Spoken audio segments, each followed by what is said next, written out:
O cético de Caná. E se o primeiro milagre de Jesus não tivesse convencido a todos?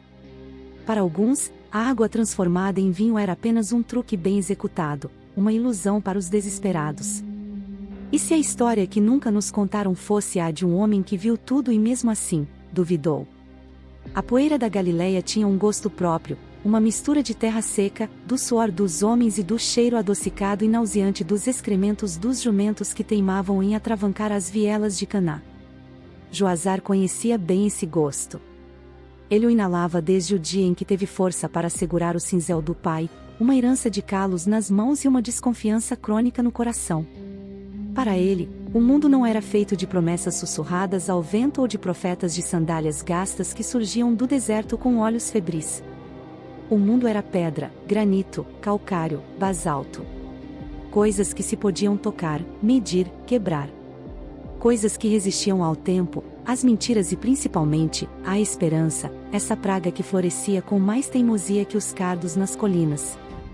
Naquele dia, o falatório era sobre o Nazareno. O carpinteiro. O filho de José. Diziam que ele havia transformado água em vinho num casamento ali perto, na casa de um parente distante. A notícia corria como fogo em palha seca, cada boca que a recontava adicionava um detalhe mais fantástico, uma cor mais viva ao que para Joazar, não passava de um embuste bem armado. Ele estava agachado, terminando de assentar uma laje no pátio de um comerciante de azeite, um homem cuja fé se media pelo peso das moedas de prata. O sol castigava sua nuca, o suor escorria por suas costas, desenhando mapas de sal em sua túnica puída. Enquanto seus dedos ásperos ajustavam a pedra, seus ouvidos filtravam as conversas ao redor. Mulheres no poço, mercadores sob os toldos, até mesmo os moleques que corriam atrás de um cão sarnento, todos repetiam a mesma história. Um milagre. A palavra soava vazia para Joazar. Ele já tinha visto milagres antes. Curandeiros que usavam sanguessugas e ervas raras para aplacar febres que cederiam de qualquer forma. Videntes que liam o futuro em entranhas de ovelhas, prevendo boas colheitas em anos de chuva abundante. E os profetas, os profetas. Homens que prometiam a queda de Roma, a vinda de um Messias guerreiro que esmagaria as legiões com a força de um exército de anjos. E onde eles estavam agora? Mortos, esquecidos, ou pior, transformados em anedotas contadas para assustar crianças. O Nazareno, para ele, era apenas mais um. Talvez mais habilidoso, com truques de prestidigitação aprendidos em alguma viagem ao Egito, quem sabe. O vinho, provavelmente, já estava lá, escondido em ânforas novas, e a troca fora feita no momento certo, quando os convidados já estavam bêbados demais para notar a artimanha. Era uma explicação simples, lógica. Uma explicação de pedreiro. Ele se ergueu, limpando as mãos na túnica, e olhou para o céu, um azul tão intenso que feria os olhos. A fé era um luxo para quem não precisava se preocupar com a próxima refeição ou com a sandália que ameaçava arrebentar. Era um bálsamo para os fracos, um ópio para os que não suportavam a dureza implacável da vida sob o jugo de Roma. Os soldados de Pilatos eram reais. Seus gládios eram reais. A crucificação era real. Isso ele via, isso ele sentia no ar, na forma como as pessoas baixavam os olhos quando uma patrulha passava. O resto era fumaça. Uma distração perigosa que só trazia mais sofrimento. Ele pegou seu odre de água, morna e com gosto de couro, e bebeu um longo gole. A água continuava sendo água. Simples, honesta, sem pretensões. Como a pedra. Ele não precisava de um carpinteiro que transformasse água em vinho. Precisava de um bom inverno, com chuvas que garantissem a colheita, e de menos impostos para que pudesse comprar um pedaço de cordeiro no próximo sábado. O resto, os milagres, as palavras bonitas sobre um reino que não era deste mundo, ele deixava para os outros, para os que tinham tempo e estômago para acreditar. Seu reino era ali, sob o sol inclemente, entre o pó e a pedra, um lugar onde a única salvação vinha da força dos próprios braços. E enquanto a cidade fervilhava com o nome de Jesus, Joazar voltou ao seu trabalho, ao ritmo familiar do martelo contra o cinzel, um som sólido e verdadeiro num mundo cada vez mais inebriado por fantasias. Cada batida era uma negação, uma afirmação de sua própria fé cética, a de que no final das contas, só se pode confiar naquilo que se pode construir ou destruir com as próprias mãos. O resto era apenas conversa, e conversa não enchia a barriga nem assentava laje alguma. A tarde caía, tingindo as colinas de um laranja melancólico, e o nome do Nazareno continuava a ecoar, mas para Joazar era apenas um som a mais na sinfonia ruidosa e poeirenta da Galileia, um som que logo seria esquecido, como tantos outros antes dele. Ele estava enganado, mas isso, a pedra e o pó ainda não podiam lhe contar. Os dias que se seguiram foram uma provação para o ceticismo de Joazar. O nome do Nazareno não se dissipou com o vento do deserto, como ele previra. Pelo contrário, parecia ter fincado raízes na terra árida da Galileia, e agora brotava em cada esquina, em cada conversa sussurrada junto ao mercado. O carpinteiro não era mais apenas o homem do milagre do vinho, uma anedota de festa. Agora, as histórias eram mais íntimas, mais perturbadoras. Falavam de leprosos purificados, de cegos que voltavam a ver a luz do sol, de paralíticos que se erguiam de suas esteiras imundas e caminhavam. Para Joazar, era como assistir a uma peça de teatro mal ensaiada, onde o público, desesperado por um final feliz, aplaudia qualquer gesto, por mais canhestro que fosse. Ele continuava seu trabalho, sua rotina de pedra e suor, tentando construir um muro de indiferença ao redor de si. Mas o falatório era insistente, uma infiltração que encontrava frestas até na mais sólida das muralhas. Certo dia, o barulho chegou mais perto. Uma agitação incomum tomou conta da ruela onde ele consertava o degrau de uma pequena sinagoga. O zumbido de uma multidão se aproximava, um som denso, carregado de uma energia que Joazar não soube decifrar. Era uma mistura de lamento e exaltação, de súplica e júbilo. Ele franziu o senho, largando as ferramentas. De seu posto, ligeiramente elevado, viu o aglomerado de gente se mover como um único organismo. E no centro, caminhando sem pressa, estava ele. O Nazareno. Joazar o observou com a precisão de um artesão que avalia uma peça de madeira. Não havia nada de extraordinário no homem. Era de estatura mediana, com os cabelos e a barba comuns aos homens da região, a pele curtida pelo sol. Sua túnica era simples, empoeirada como a de qualquer viajante. Não carregava cajado de profeta nem usava os filactérios ostensivos dos fariseus. Era apenas um homem. Mas os olhos das pessoas estavam fixos nele, uma adoração faminta que deixava Joazar desconfortável. Ele viu Eliel, o tecelão seu vizinho, abrindo caminho na multidão. Em seus braços, ele carregava sua filha mais nova, Tamar, uma menina de uns 7 anos cujo corpo era frágil como um fio de linho mal torcido. Joazar a conhecia. A febre a consumia há meses, deixando-a apática, a pele com um brilho pálido e doentio. Os curandeiros já haviam desistido, levando as poucas moedas da família em troca de emplastros inúteis e chás amargos. Eliel, um homem prático e tão calejado pela vida quanto Joazar, agora tinha o rosto de um suplicante, a face banhada em suor e lágrimas. Ele se ajoelhou diante do Nazareno, um gesto que fez o estômago de Joazar se revirar. A humilhação, a entrega total a uma esperança tão frágil. Jesus parou. A multidão silenciou, um silêncio tão abrupto e pesado que o zumbido dos insetos pareceu ensurdecedor. Ele não fez discursos, não invocou os céus.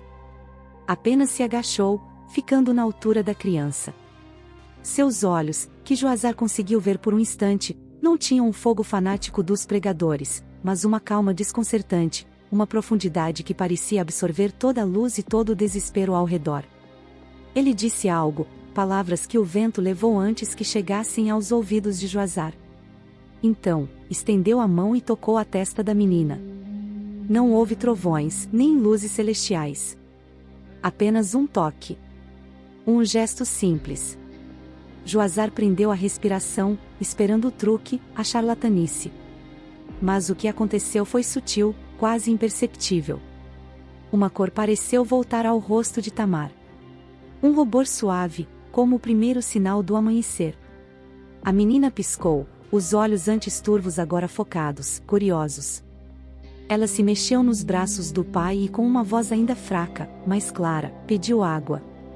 Um soluço coletivo percorreu a multidão. Eliel chorava abertamente, abraçando a filha como se a tivesse recebido de volta do túmulo. Joazar permaneceu imóvel, o martelo esquecido no chão. Sua mente, acostumada a ângulos retos e superfícies planas, lutava para encontrar a lógica naquilo que seus olhos teimavam em registrar. Poderia ser a emoção do momento? Uma melhora passageira que a febre às vezes permitia? A sugestão da multidão? Ele buscou falhas na cena, um cúmplice, um sinal de ensaio. Não encontrou nada. A alegria de Eliel era genuína demais, a transformação na criança, por mais discreta que fosse, era inegável. O nazareno já se afastava, a multidão o seguindo, deixando para trás um pai em prantos e uma menina que olhava ao redor como se visse o mundo pela primeira vez. Joazar sentiu um calafrio, apesar do calor opressivo. Pela primeira vez, a dureza de sua certeza vacilou. A pedra sob seus pés parecia um pouco menos sólida. Ele se abaixou, pegou suas ferramentas, o peso familiar do metal em suas mãos. Mas algo havia mudado. O mundo, que antes era um conjunto de fatos imutáveis e verdades palpáveis, agora tinha uma fissura, uma pequena e incômoda rachadura por onde uma luz estranha e inexplicável começava a vazar. Ele voltou ao seu degrau, mas o trabalho não fluía. A imagem do toque, da cor voltando ao rosto da criança, repetia-se em sua mente. Aquele carpinteiro não usava truques de feira. Havia algo mais ali, algo que sua lógica de pedreiro não conseguia medir, nem quebrar, nem explicar. E isso, mais do que qualquer milagre grandioso, o assustava profundamente. A semente da dúvida, uma vez plantada, cresceu em Joazar como uma era teimosa, de raízes finas e insistentes que se infiltravam nas rachaduras de sua lógica. O mundo já não era tão simples, tão binário. A solidez da pedra, que sempre fora seu refúgio e sua verdade, agora parecia frágil, incompleta. Ele se pegava observando as pessoas de forma diferente, buscando em seus rostos não a credulidade que antes desprezava, mas o eco daquela esperança que vira nos olhos de Eliel. A transformação de Tamar não era um boato, era um fato que caminhava pelas ruas de Caná, uma menina que antes se arrastava à beira da morte e agora corria com as outras crianças, sua risada um testemunho vivo que desmantelava as defesas de Joazar, pedra por pedra. A crise se abateu sobre ele não em um debate teológico, mas no silêncio de sua própria oficina, num dia em que o sol parecia determinado a cozinhar a terra. Ele trabalhava em um bloco de mármore particularmente teimoso, uma encomenda para o lintel da casa de um saduceu rico, um homem que acreditava menos ainda que Joazar. A frustração crescia com o calor.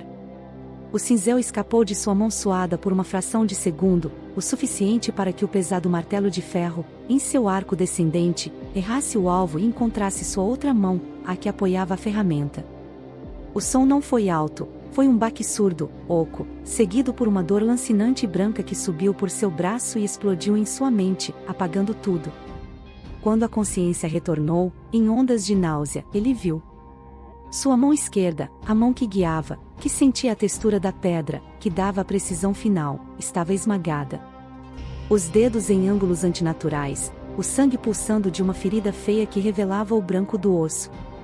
Naquele instante, Joazar, o homem da autossuficiência, o arquiteto de sua própria realidade, se desfez.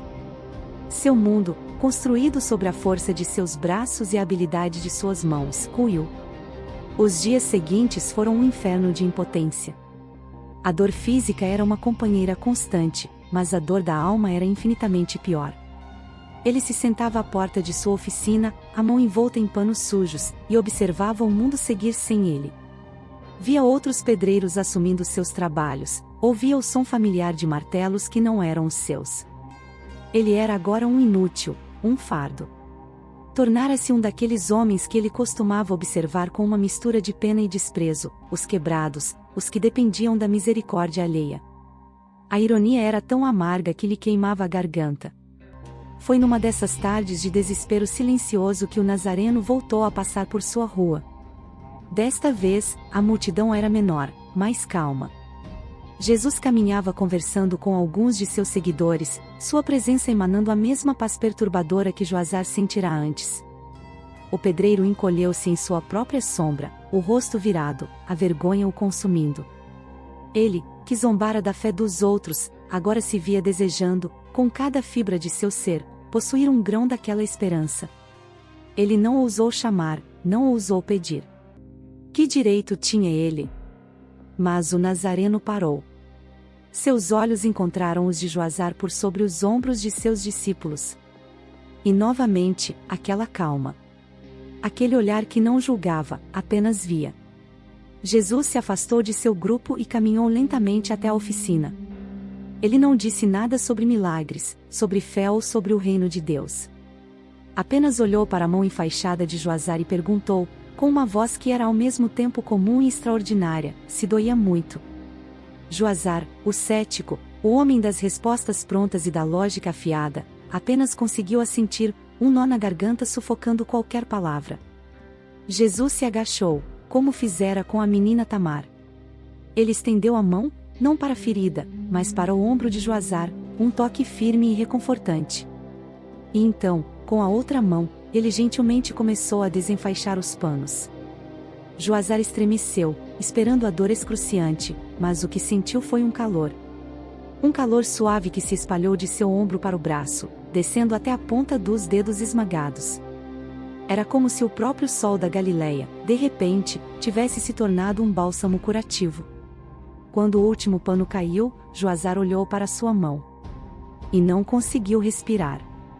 Não havia cicatriz, não havia inchaço, não havia dor. Os ossos estavam no lugar. A pele, intacta. Ele flexionou os dedos, um por um. Perfeitos. Ele ergueu os olhos para o Nazareno, e as lágrimas que ele segurara por uma vida inteira finalmente rolaram por seu rosto empoeirado. Não eram lágrimas de dor ou de vergonha, mas de uma compreensão avassaladora. A verdade não estava apenas naquilo que se podia quebrar, mas também naquilo que podia ser refeito. Jesus sorriu, um sorriso pequeno e genuíno, e se levantou. Sem mais palavras, ele se virou e continuou seu caminho, sua figura se perdendo na luz dourada do fim da tarde. Joazar ficou ali, sentado no chão de sua oficina, olhando para suas duas mãos, as ferramentas de sua antiga vida. Ele pegou seu martelo, o peso familiar agora diferente, sagrado. Ele olhou para o bloco de mármore inacabado. A pedra ainda era pedra. Mas Joazar já não era o mesmo. Ele havia tocado em algo mais sólido que o granito, mais verdadeiro que a medida do esquadro. Ele havia encontrado a paz, não na negação do mistério, mas em sua aceitação. O cético de Caná finalmente tinha algo em que acreditar. E essa fé, silenciosa e pessoal, reconstruiu seu mundo sobre uma fundação que jamais poderia ser abalada.